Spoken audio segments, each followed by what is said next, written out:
Hello and welcome. In this video I will show you how to set up your mic in Audacity to record your audio or voice.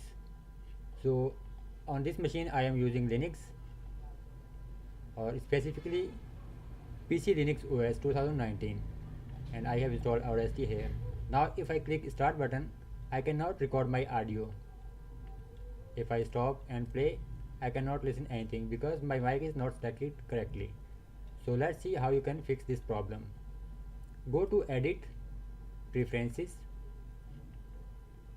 and click on these devices, and now you can see this host option OSS, and I cannot select my device or my microphone, so change this to ALSA.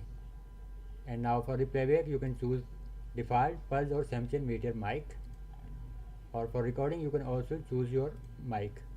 I am using Samsung meter mic and you can see a whole lot of options here.